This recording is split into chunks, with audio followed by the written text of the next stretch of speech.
À la prima significa à primeira.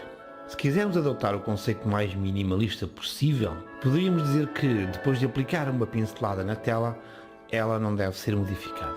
Fica tal qual como foi aplicada à la prima, ou seja, à primeira. As crianças, nas suas pinturas a guache, a aguarela ou lápis de cor, aplicam de forma inconsciente a técnica à la prima. Mas o facto desta técnica ser utilizada por crianças não significa que seja a mais simples. Na pintura a óleo é absurdo levar este conceito a 100%, ou seja, não vamos assumir que todas as pinceladas serão visíveis no final da forma como foram aplicadas à primeira. Na prática, com esta técnica procuramos rapidez para conseguir terminar a obra numa única sessão de aproximadamente 2 ou 3 horas. Para conseguir este objetivo, é preciso ter confiança, porque para ser fiel ao conceito, de alguma forma, é desejável que a maioria das pinceladas não sejam modificadas até ao final da pintura. Ao longo deste tutorial, vais perceber todas as nuances desta técnica e ficarás a saber como é que ela te permite produzir obras de grande vivacidade e forte impacto. Optei por pintar 2 dos meus tubos de óleo, que, não por acaso, tenho sempre à mão. Não há limites relativamente aos temas onde podemos utilizar esta técnica. Tudo pode ser pintado à primeira. Tubos de óleo também servem, obviamente. Não vamos ter como base a pintura prévia, utilizada na técnica chamada underpainting, é mais simples em inglês, e que vos vou mostrar na aula número 9 deste curso. Não se esqueçam de subscrever o canal e ativar o sininho para saberem quando é que esta aula e outras ficam disponíveis. Bem, como vamos pintar com pinceladas mais ou menos definitivas, o desenho deve ser bastante detalhado e rigoroso, podendo, para além do desenho, marcar as zonas de sombra e de luz e assim ganharem confiança antes de iniciarem a pintura. Mas não te assustes. Se tiveres de corrigir na fase da pintura, por exemplo, um erro de proporção que veio do desenho base, esta obra não deixará de ser uma pintura à la prima. As modificações e o reworking devem ser mantidas ao mínimo para manter a vivacidade e a frescura da obra. Mas, se tiverem de ser feitas, não há alternativa, temos que as fazer. Neste exemplo, posso considerar que as cores com que vou pintar o meu fantástico modelo são as cores tal qual saem dos tubos. Assim não tenho qualquer dúvida sobre o tom ou o matiz a utilizar. Deixo-te aqui uma recomendação para facilitar a decisão sobre as cores que deves utilizar. Quando decidires iniciar uma pintura à la prima, constrói a tua palete com uma gama de cores limitada e, se possível, com cores que utilizas nos teus quadros com maior frequência. Recomendo que, para além do branco, não incorpores muito mais do que as 3 cores primárias e, eventualmente, um verde e um laranja. Neste exemplo, utilizei apenas as 3 cores primárias e um amarelo ocre que irei utilizar para o fundo. Uma das regras mais importantes na pintura a óleo é que a evolução da pintura se faz do magro para o gordo, ou seja, começamos por utilizar muita essência de trebentina e vamos acrescentando progressivamente mais óleo de linho em cada camada. No caso da técnica à la prima, não se utiliza a essência de trebentina, pois as pinceladas iniciais são teoricamente definitivas, utilizando-se desde o início óleo de linho. Uma alternativa que podes considerar é utilizar as tintas tal qual saem no tubo. O óleo de linho não altera a transparência da tinta, dá-lhe um pouco mais de brilho no início e facilita a fluidez da pincelada. Para pintar a parte mais escura dos tubos não vou usar preto, vou construir essa cor misturando as 3 cores primárias.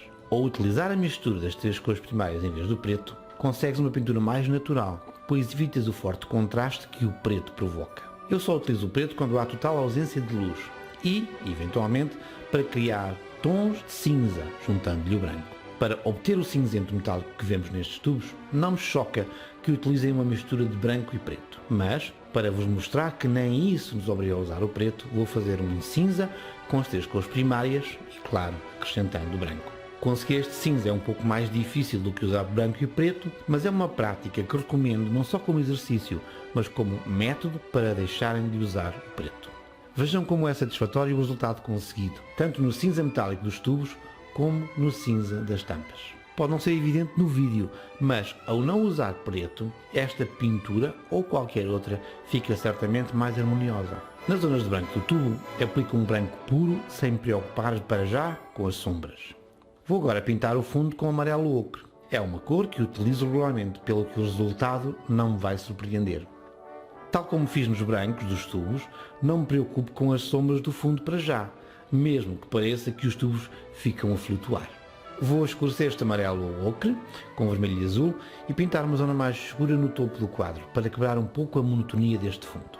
Para este tutorial, a composição não é tão relevante, Mas, de qualquer maneira, fica feita esta melhoria. Com isto temos toda a superfície pintada. Podemos, agora, incorporar os detalhes que considerarmos relevantes. Eu não estou a fazer uma pintura realista, longe disso. Quem quiser pode usar esta técnica até num quadro hiperrealista, mas eu não quero ter tanto trabalho. Decidi por isso pintar as letras e os símbolos que se vêem nos tubos de uma forma um pouco mais impressionista. Como estamos na mesma sessão, temos a tinta completamente úmida, pelo que ao pintar os detalhes estamos a utilizar a técnica Wet on Wet, que obviamente estará sempre ligada a todas as pinturas à la prima. Vou falar-vos desta técnica Wet on Wet comparada com a técnica Wet on Dry no último dos 10 tutoriais desta série. As luzes e as sombras devem ser pintadas no final da pintura e devem ser feitas de forma muito livre, sem muito trabalho de pincel, ou em inglês brushwork, para não arruinar o efeito de frescura que temos na pintura. Assinalei as zonas de reflexo nos tubos e uma zona de luz nas tampas do óleo, sem seguir rigorosamente o modelo. É só para vos dar a ideia de como e em que fase deste processo devem fazê-lo. Por último, pintamos as sombras.